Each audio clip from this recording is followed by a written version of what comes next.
Welcome to Cuppa Joe and Tea with Melissa. I'm back. Yeah, where have you been? Oh my gosh, it has been such a long time since I've been on the podcast, and I feel bad about it. I do. No, you don't. You're such a liar. I feel a little bad about it. Mostly because my plan to do something bigger and better didn't work out. So I'm stuck here on the podcast. What was your bigger and better plan? I gotta hear. I took up a hobby of bongo drum playing, and I was going to form this band. No, you weren't. Yes, I was. You're so funny. Come join me. Do you know any songs? No. You don't? I bet this guy does. How about this guy? I was looking for your audition tape. Never saw it. But I hear maybe the producer found a clip of you singing. No, she did. Yes, no. Karaoke. It's playing right now, isn't it? I bet it is. You believe they never would. Oh, no. Okay, so that didn't work out, and clearly your audition tape didn't get in time. So I will tell you, I did have a nice couple vacations. So the rumors about you joining a cult aren't true. No cult this time. Okay. So I was on the last podcast, or the one before. You called in. I called in, so that was fun, and I was in Chicago, and then my husband and I celebrated 35 years of wedded bliss. And that took us to a little Airbnb where I went on this beautiful walk, and I was grounded to nature again. So I think there's a picture of me like with my feet in the water or something. So yes. And we found out that we both enjoy that. A little creek with water. So you were like, why did you go without me? As long as it's not too deep and you drown each other, right? Right. No, no drowning. But then I did do... the reality of me not being on the podcast mostly was because I have been working in my clinic, because as managers, nurse managers, you pick up the slack when you don't have employees and they're being hired from external, and it takes a little longer than normal. We did have the opportunity to get together. We did. We went to see... Oh my gosh. The headliner. We're just saying the headliner was Boy George. Boy George. And we awesome. Have a little promo to run here about VetTix. For all you veteran employees, you are missing a great opportunity to get some free concert tickets. Yep. So why don't you just roll that clip of us? That was kind of fun. Yeah, it was fun. We had a great time. Guys, it's on the spot. Guess what? I finally got Melissa back. What? And we're here at Darien Lake. And we want to talk to our veteran co-workers about VetTix, because pretty good stuff. Right. If you join up, you can get free tickets. Like last night I went to see Loverboy and Foreigner. Without me. Yeah, sorry. It's okay. And then tonight we're going to see Boy George and the Culture Club. And who's with them? Berlin. And Howard Jones. Howard Jones? See, I don't know. Oh, you're gonna recognize the music. I hope trust I know me. the music. So we'll film a little bit and let you see what we're seeing, and it's gonna be a good time. Look at this site, though. You have go to to go on here. VetTix.com. He got us great tickets. Or is it .gov? And I get to go with him. Know. All right, bye. So I just want to thank Joe for teaching me about VetTix, because I now get the emails to my phone, and my husband, who works from home, has a better chance of getting free tickets because his email is up all the time at home. So if you're both veterans like we are, you both can sign up for the program, and it's amazing. Last year I got to go to a Bills game. I got lucky and got... Stop. Yeah, I took my mom, who had never been to a Bills game, and she got to go to her first Bills game.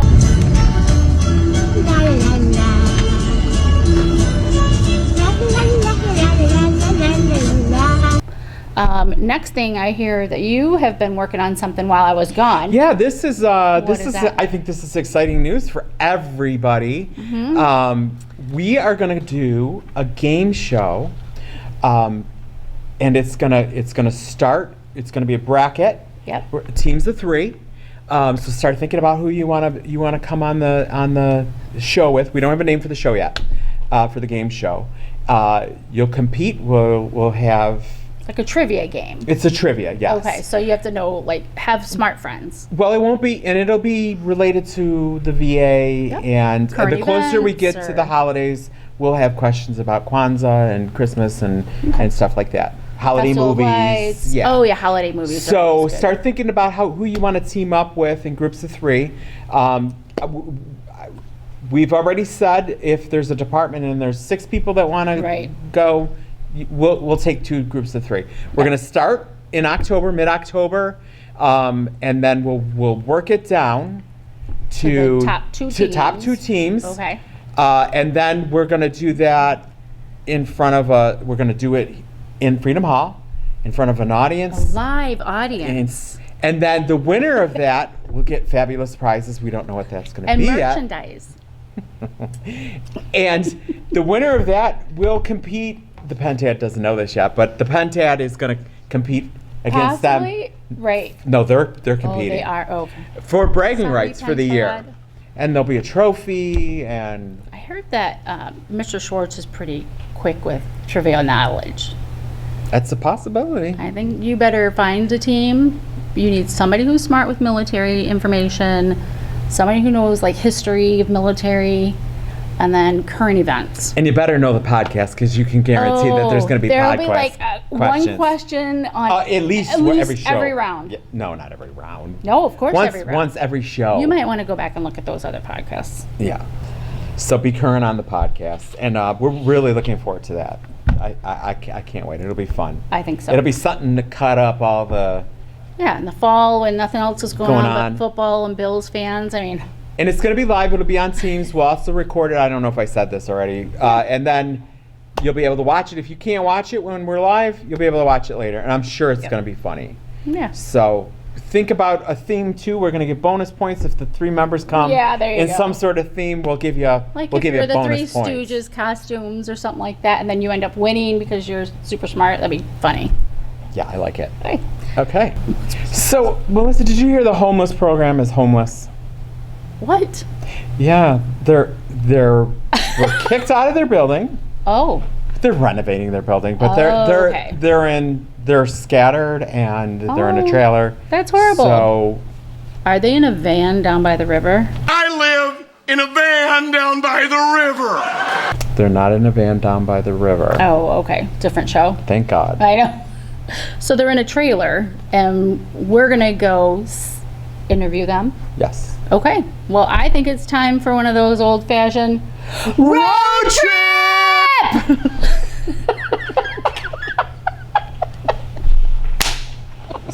So what's the deal? I had to walk here. Don't you understand what road trip means? Road trip is not what you expect it to be from someone in Iowa.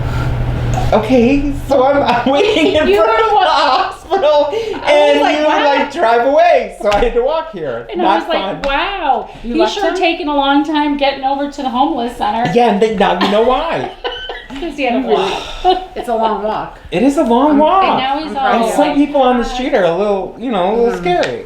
They are. I agree. That's scary. So as you can see, Kristen's not here with us. Right. She blew us off. Kristen is not here. I'm with back. us. No, she's not feeling well, so Oh. I'm here instead. We have Alicia with us. Alicia Yay! Schultz. Big round of applause for Alicia. She's usually behind the camera, but today we pulled her into the front view of everyone. So we're happy to have you. Thank you. This is really good because she really deserves a lot of credit for how goofy we are and how great the podcast is. So we can kind of celebrate that today. Well, it's great. Just a little bit. Just a little bit. It's you guys Just that a make little it great. bit. Why don't we talk about the homeless program? Yes. So give us a little overview of the homeless program. So the homeless program is quite large, actually. There are 7 programs that fall under what's called the homeless program. We have short-term and long-term shelters. It's our contract residents and our grant per diem programs. Our grant per diem program just added 15 beds through the city mission. Wow. So we'll be up to, I think, 45 beds. That's quite a few. Right, and then there's 16 in our short-term program. We have an HPAC, which is a homeless program primary care. Yep. We also have veterans justice programs. So we have social workers who go into the jails and, you know, talk to veterans who are involved in the criminal justice system who might be experiencing homelessness and help them get into our program. I have no idea. We have vocational folks that help our veterans find jobs. Folk rehab. Yes. So they're actually under the homeless program. They're called community employment coordinators. So their main focus is to go out to the community and get employers to give veterans jobs. Well, I like that. Yes. And I think that, then we have our HUD-VASH program, which is our biggest program. It's the program that I work in. I'm the HUD-VASH coordinator. And that program is where we identify veterans who are homeless and who meet income eligibility, and we help them get a Section 8 housing voucher. Then we help them find housing. And then once they're in housing, we case manage them to prevent them from losing housing. Okay. I was just gonna say, get me in a house, and then I'll probably lose it because I'll, you know, what do you? Well, I would make sure You would did. keep track of me, right? It sounds very stressful. I mean, it definitely has stressful moments. I mean, this is like people's basic needs that you're helping them connect with. But we have, you know, there's 22 of us total in the homeless program, and we're about to add a few more, and 15 of them are in the HUD-VASH program. Wow, so that is a big part of the program. Yes, it is a big part. And it's, you know, it's our permanent housing program. And the other programs feed into it also. So we really want them to get to that point. Yes. Okay. So And we that's want them to good. stay on that point. And stay there. Yes. Yeah. Mm-hmm. Which sometimes is a struggle. We do have veterans who need a few tries. Yeah. But we keep trying, but most of them, you know, they stay stably housed. I like so, that. yeah. It's really nice. So, I understand your program office is under construction. So What gave that away? What does operations look like right now? So I would say probably 6 or 7 weeks ago, we packed up our office and we moved out and we split up. So half of us are here at where we are now. This is the trailer that is in the parking lot behind the building. And then the other half of us are at the day treatment program, which is at Main and Hurdle. Dr. Abrams and his team have been gracious enough to allow us some space there. So we're separated, but we're still fully operational. So our office is at 1325 Main Street, which is on the corner of Main and Riley. And it's being completely gutted. We needed it because we're growing, and we needed just to kind of reconfigure things. So veterans still can come there, and there's a sign on the door and they direct them here. And this is where we do intakes. That's also part of our program that we didn't talk about. We're one of the few programs that has walk-in hours every day.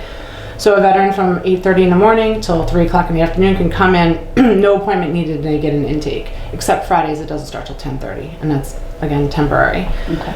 So they can still come here and do an intake, and then the rest of us are down the street, you know, just keeping people housed. There you go. Trying to navigate through it all. And how long are they telling you this is going to take, all the construction? So the goal is 4 to 6 months. So hopefully we'll be back in our building by the beginning of March. But you know how things go. Right. So what's the biggest misconception about the homeless program? So I think there's a few, but I think the biggest is because we have so many lines of like how you get referred to us. I think sometimes in general it's forgotten that we're not only doing intakes and consults and referrals for new veterans, but we also have we all have a caseload that we're managing. Oh, okay. So it's not like we're here to just put out fires, although we do it and we try to do it at our best. But every person who works on the program has a certain amount of veterans that they need to see a certain amount of times a month. And I think the misconception is that piece isn't there. We certainly do whatever we can to meet the needs of the veterans, but I do feel that sometimes the definition of homelessness is not understood completely. When you're giving these resources to veterans, many times they have to be like street or in a shelter. Right. And it changes as our resources change. So we have a certain amount of vouchers, a certain amount of beds, and if it's full, then we can only take the most vulnerable. So that's when we're like, okay, we could take you from shelters. And so I think sometimes it's hard for people to understand, like, how come you help this person but you can't help that person? And honestly, if a veteran is housed and they just don't like where they live, that's not a homeless Crisis. Right. So Right, although we yeah. we're tapped into resources in the community, our goal is to house homeless veterans, not uncomfortable ones. What do you think you're most proud of here? Well, I've been doing this for 13 years. The entire time I've worked at the VA, I've been at this program. And I think one of the things that I've noticed consistently is just the culture of our program. There are so many things to be proud of. There's so many things we do. I believe that we are just try to say yes kind of program.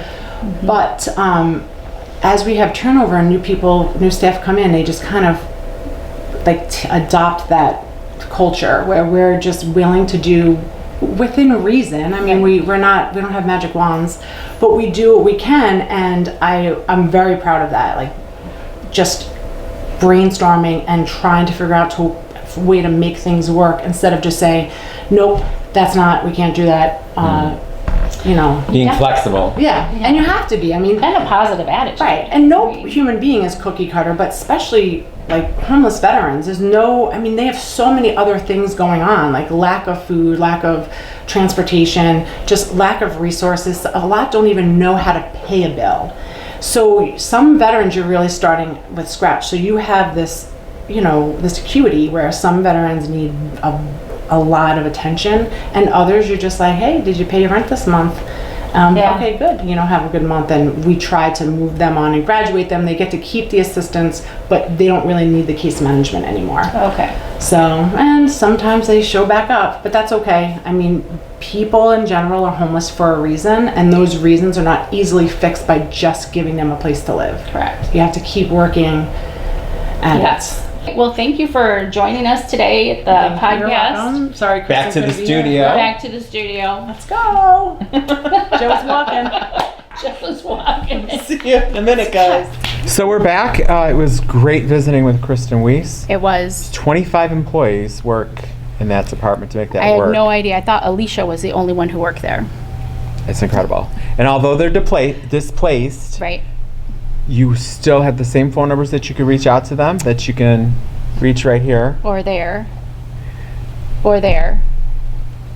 Or right Or behind right us. behind us. So the phone number is the same. Anything that you need, you can still reach out to them, and they do a great job. And it's wonderful that we have that program and getting our veterans the help they get. So thank you for that work. And Alicia, our amazing lead of this whole podcast, is part of that team. So we're thankful that she can have that little bit of time each week to fix all of our bloopers. I have to say that if I heard one more person in the hallway say how much they love Joe better than me on the podcast, I was going to quit the show. Get out of here. I was like, okay, I'll stay on. And remember, start thinking about getting your teams together. I really hope we make this a big success. I think it'll be fun. Yep. I think it'll be good for morale, and I'm just looking forward to just having a good time with it. So, 3 people from your department. No inter-department cheating. Yes. That's it. So we'll We'll have more details on that. Yep. And we'll look forward to seeing you at some concerts. If you get on VetTix. Yeah. Yep. Have a great day, and always be safe. And be kind. See ya. Bye. Bye.